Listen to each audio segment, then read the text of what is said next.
आप सभी को मेरा प्रणाम। मैं जागृति, आप सभी की जागृति। सबसे पहले तो आप लोग को धन्यवाद कि आप लोगों ने मेरे वीडियो को इतना पसंद किया, मेरी बातें समझी।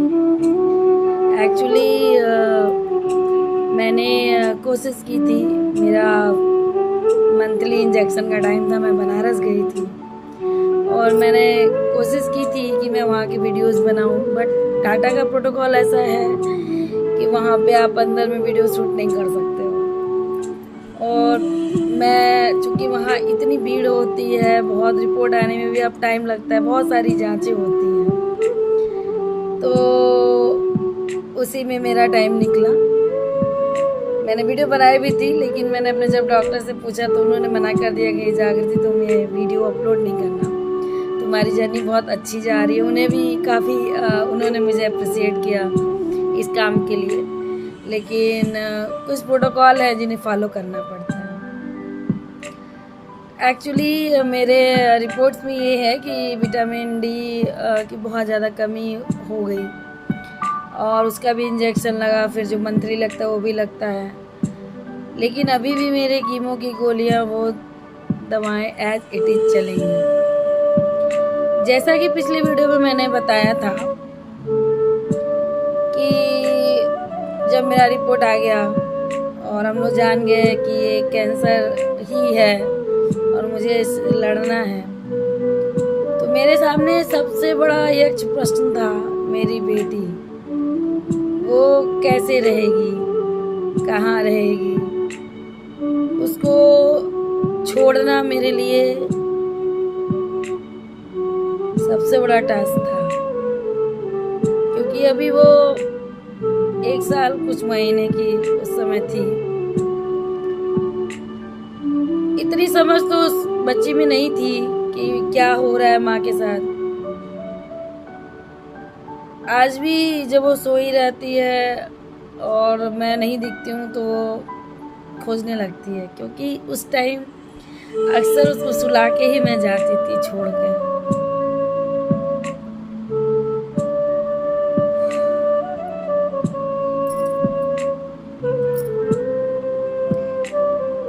उस समय मेरी बहनों ने मेरा बहुत साथ दिया। आने की जिम्मेदारी मेरी बहनों ने ली।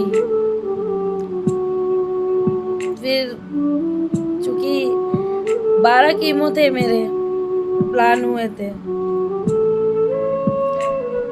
जिसने जो कहा कि आप ये कीजिए, आप वो कीजिए, जिसने पूजा पाठ बताया, मैंने वो सब कुछ करना शुरू कर दिया। बहुत हिम्मत जुटाई। जिस दिन रिपोर्ट आया उस दिन मैं बहुत रोई थी। मेरे डॉक्टर ने कहा कि आप केबिन से बाहर जाइए और जितना रोना है आप रो लीजिए। मैं गई। एक होता है ना कि रिपोर्ट आती है तो लोग मरीजों से छिपाते हैं, लेकिन उस टाइम हम पति पत्नी थे, कोई हम लोग के साथ नहीं था। तो जब मैं बाहर निकली और मेरे माइंड में बस एक ही बात थी कि मैं ही क्यों। अब तो मेरी जर्नी शुरू हुई थी लाइफ की। इतना झेलने के बाद, इतना सब मैनेज करने के बाद, इतनी सारी चीज़ें मेरे लाइफ में चली और मैं एक बेटी आई, बहुत अच्छी जर्नी शुरू हुई। तो फिर थोड़ा टाइम लगा, लेकिन माइंड सेट किया कि नहीं, करना तो है ही, कोई ऑप्शन नहीं है। फिर मैंने वहाँ रूम लिया। वो भी बहुत टफ टास्क था, क्योंकि इनके एक फ्रेंड हैं, उन्होंने बहुत साथ दिया, सुधांशु भैया हमारे। तो 10 से 15 दिन मैं वहीं रही, लगभग स्टार्टिंग में जब मेरे जांच चल रही थी। उसके बाद उन्होंने रूम ढूंढा। प्रॉब्लम्स तो हर जगह आई, कहीं सोच मैच नहीं होती थी, कहीं बहुत सारे इश्यूज आते थे। फाइनली एक रूम मिला। तो सिचुएशन ही ऐसी थी कि कोई मेरे साथ रह नहीं सकता था, क्योंकि मेरी 5 बहनें वर्किंग हैं, 4 बहनें सॉरी, और बच्चों की पढ़ाई एग्जाम्स टाइम चल रहे थे। मैंने कहा कि नहीं, क्योंकि अपने घर की सबसे बहादुर लड़की मैं ही हूँ, तो मैं अपनी बहनों से वो बात कह भी नहीं सकती थी। ठीक हूँ, बढ़िया हूँ। अंदर का जो दर्द और दर्द मुझे खुद ही पीना होता था, किसी से बयान नहीं कर सकती। मेरे हस्बैंड की प्राइवेट जॉब थी। वो पहले तो पैसे, स्टार्टिंग में तो बहुत पैसे लगे, और उसके बाद हम लोगों ने फंड वगैरह इरेज करना स्टार्ट किया, क्योंकि प्राइवेट फाइल में पैसे लगते हैं। उसके बाद मैं वहाँ सेटल हुई, गृहस्थी बसाई, और मैं अकेले रहती थी। जब मेरा पहले कीमो लगा तो इतना मुझे कुछ फील नहीं हुआ। दूसरा कीमो भी मुझे बहुत फील नहीं हुआ। मेरे हस्बैंड जाते थे, कीमो लगवाते थे और चले आते थे, क्योंकि जॉब थी, आने को भी देखना होता था। अब आप लोग जरा सोचिए कि मेरे बाल गिर रहे हैं, बॉडी में पेन हो रहा है, वॉमिट हो रहा है, उसकी दवाएं या सब्जी लाना है, घटी बड़ी चीजें लाना है। जिसने रखा है उसकी भी अपनी लाइफ है, कभी कभी वो नहीं कर पाता था। तो मेरे रूम से 1 किलोमीटर 1.5 किलोमीटर दूर सब्जी वाली शॉप थी, उतना दूर पैदल जाती थी मास्क बांध के, क्योंकि मुझे अपने आप को सिक्योर भी करना था। बॉडी धीरे धीरे कमजोर हो रही थी, और उस ड्यूरेशन में मैं अपने बच्चे से बात भी नहीं कर पाती थी, क्योंकि जब भी वो मुझे देखती थी तो यही कहती थी माँ, क्योंकि तब उतना बोल नहीं पाती थी।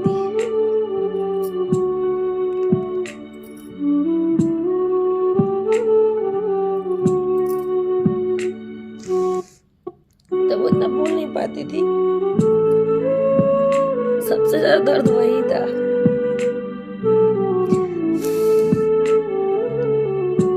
अप्रैल से होते होते मई जून, जब स्कूल की छुट्टियां होती थी, तब दीदी लोग आने को लेके मेरे पास जाती थी।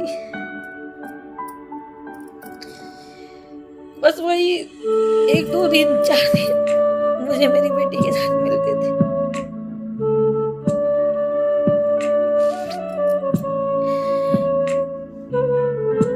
जब उसको जाना होता था, जब वो बाय करने का टाइम आता था,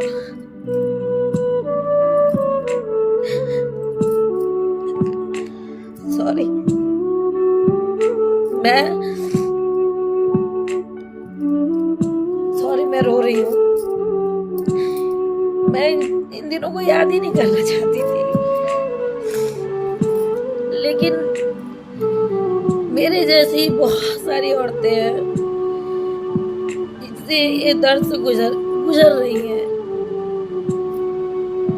मेरे साथ तो मेरी बहनें, मेरी फैमिली, मेरे लोग, बहुत लोगों के साथ तो कोई नहीं होता है।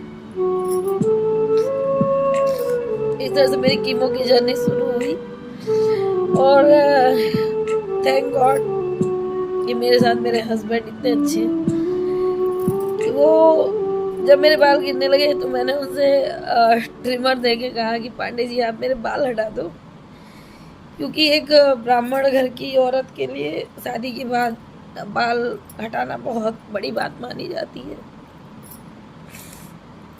मेरे बाल हटा, मेरे हस्बैंड ने खुद ही हटाया। जब गिरने लगे तो मैंने हटा दिया।